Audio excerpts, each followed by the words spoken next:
It's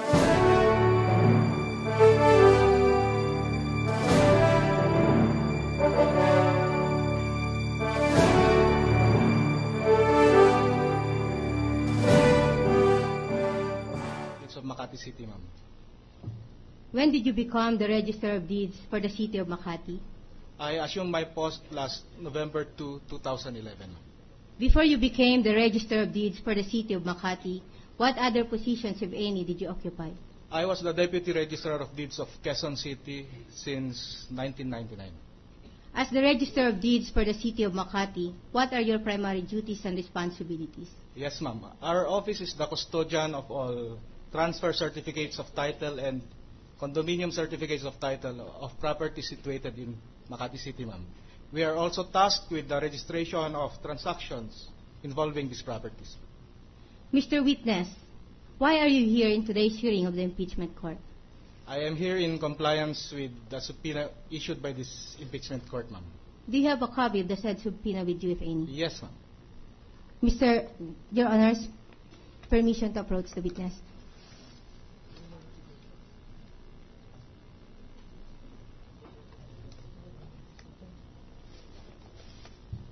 Your Honors, the witness handed to this representation his copy of the subpoena ad testificandum et duces tecum. Mr. Witness, in the said subpoena, you were required to bring with you the original of condominium certificate title 85716 in the name of Cristina R. Corona, married to Renato C. Corona. In relation to this order, what document or documents, if any, did you bring with you? I have with me, ma'am, the original copy of CCT number 85716. Can you please hand it to me?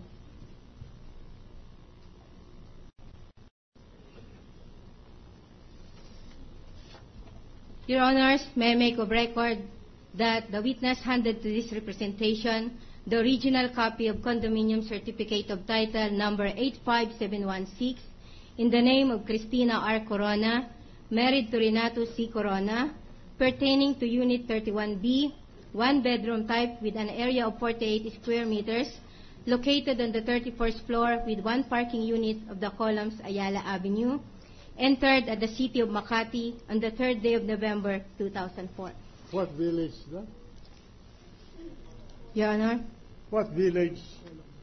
the Columns Ayala Avenue, Your The Honor. column, yeah. Proceed. Your Honor, we would like to manifest that during the pre-marking, a photocopy of the original consisting of 4 pages was marked as Exhibit JJJ, JJJ1, and JJJ3 inclusive for the prosecution.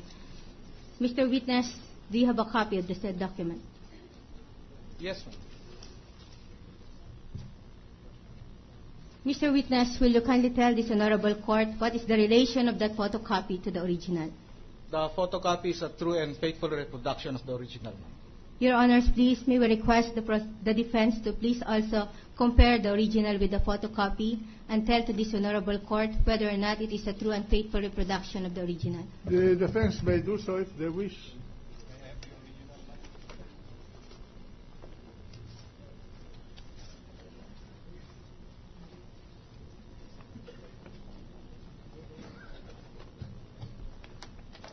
Okay. No objection to the substitution, Your Honor. Proceed. Mr. Witness, also in the said subpoena, you were required by this honorable court to bring with you the original of the deed of absolute sale and the certificate authorizing registration issued by the Bureau of Internal Revenue. Yes, In ma'am. relation to this order, what document or documents did you bring, if any? I have with me the original of the deed of absolute sale and the original of the certificate authorizing registration.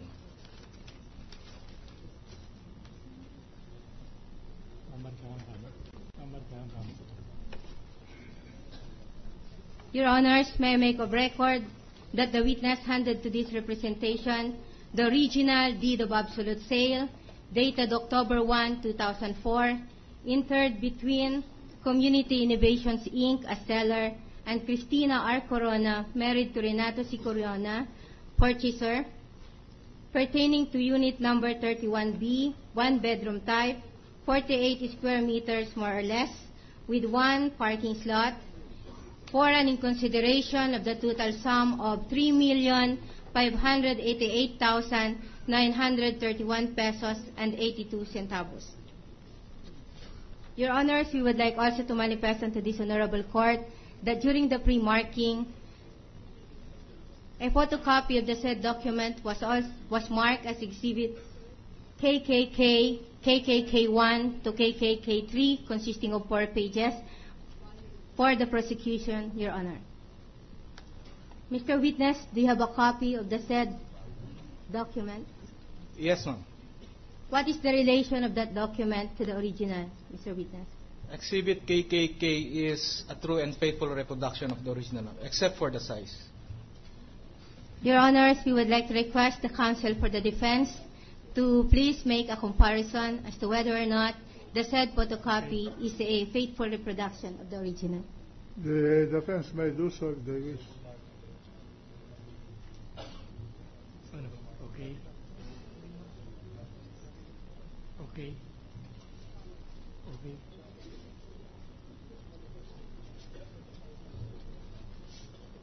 Okay. Okay.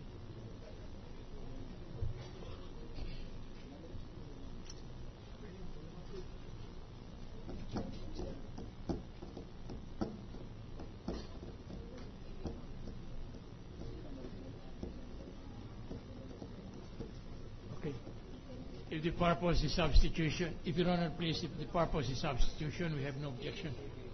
So, counsel may proceed. Thank you, Your Honors. Lastly, the witness handed to this representation the original certificate authorizing registration issued by the BIR in the name of Cristina Corona in the amount of 3,588,931. Your Honors, a photocopy of the said document was also marked as Exhibit LLL1 for the prosecution. Mr. Witness, do you have a copy of the said photocopy? Yes, ma'am. What is the relation of that photocopy to the original, Mr. Witness? It is also a faithful reproduction of the original, ma'am. May I request the counsel for the defense to make a stipulation as to whether or not said photocopy is a faithful and true reproduction of the original.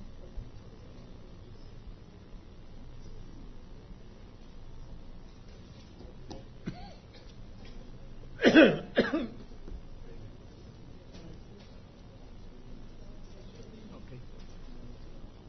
If the purpose is substitution, Your Honor, we have no objection. It's a faithful reproduction of the original. Counsel may proceed. Thank you, Mr. Chairman. Thank you, Your Honor. That is all for the witness. Any cross? No cross, Your Honor. What's the Thank you. pleasure of the prosecution? Are you discharging this witness? Yes, Your Honor. The witness is discharged Thank you, Your Honor. from the witness stand. Next witness.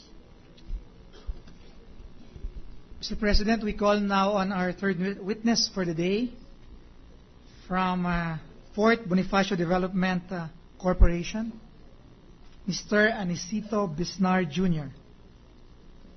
May we call on now on the witness? Aniceto Bisnar Jr. Jr. is called to the witness stand. Take this stand and to be sworn in to testify in this court. May we request that Attorney Jose Antonio Hernandez be recognized to conduct the direct examination for the prosecution, Mr. President. Hernandez. Thank you. Is recognized. Thank you, Your Honor. Where's the witness?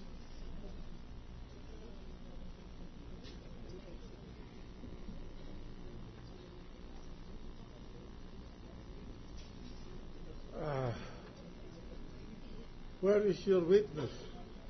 I believe he is being called, Your He's Honor. on the way. Yes, Your Honor. Thank you.